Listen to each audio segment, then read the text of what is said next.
Hey Sizzlers, today we're making a video on how to make beans. I know a lot of you guys have been requesting this video and I will show you guys how to make them step by step. There really is no messing up these beans, so I hope it answers all your questions. Alright, so I'm starting with my little jarrito de barro that my suegra brought me from Mexico. I love this, it's so cute and tiny, and I feel like the beans cook better off thoroughly and just taste better when you cook it on this.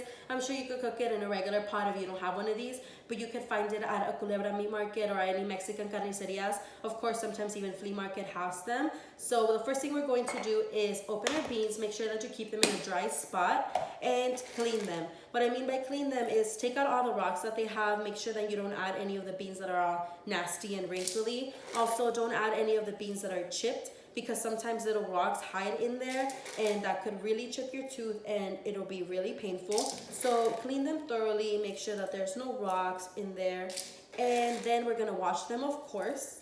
Keep in mind that beans do expand, so you don't want to fill them up all the way. You want to fill it up half or maybe even 3/4 of the way, and that should be good enough, because if not, your beans are gonna start spilling all over the place. A lot of people don't like the beans that are kind of on the dark looking side. They prefer the huerito beans, kind of like this. It doesn't really matter. I personally don't find a different taste to them, but it's obviously your preference. I filled up my little canister halfway. This is good enough Monday through Sunday. It usually lasts us all week for 2 of us in a household. I would say it's half a pound. I'm not entirely sure, so don't quote me on that. And what I'm gonna do now is rinse it with warm water. I add the warm water and I rinse it. I move the beans around so all the dirt loosens up, and then I take the water out and I rinse them twice. At the third time is whenever the water should be clear and they're ready to put on the stove. I've heard a lot of people say that they leave their beans soaking for a little while and that makes them softer. I've honestly never done that, so I don't know if it's true.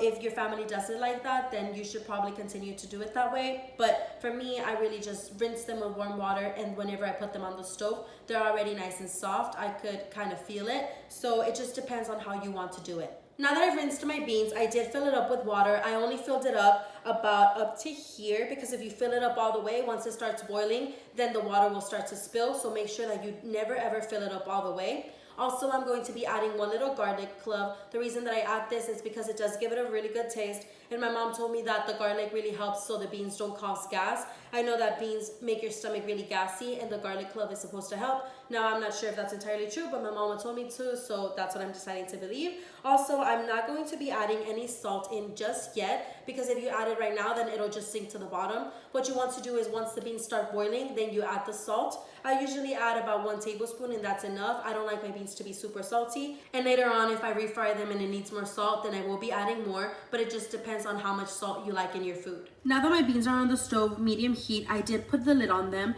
Of course, a lot of people like to add some of the pots with water so the beans don't dry out. I find that the results are the same if you add a regular lid or if you add that, so it's of course totally up to you. So beans do take quite a while to cook. These usually take about 1.5 hours. You don't want to do it on high heat, because then they start boiling and they kind of start going in circles and you'll have a bean smoothie in here. So 1.5 hours is usually what this takes. I've noticed that on a stove that has a flame, it takes a little bit less time than the stove top like this that is flat, or an electric stove. So check, open the lid, take a little piece of bean out, and then feel it to see if it's soft. If it's soft, then that usually means that it's red. The beans have been cooking for about 30 minutes and the water went down a little bit since it has been boiling. And I'm going to be adding some more just to fill it up to where it was, which was right there. And the beans don't get dry. So it's been like 1 hour and 50 minutes, and even though I had them on medium heat, I left them on for a little long, so they started breaking like this. As you can see, they're not all super whole. So yeah, make sure you check your beans so they don't break like that. Even if you're refrying them, then this is good because you're gonna be mashing them up together anyway. So yeah, make sure that you check your beans. Alright Sizzlers, so I did overcook these beans a little bit, but it's totally fine. Like I said, these are really hard to mess up. The only way that I could think of that you could actually mess these up is that if you add a lot of salt to them.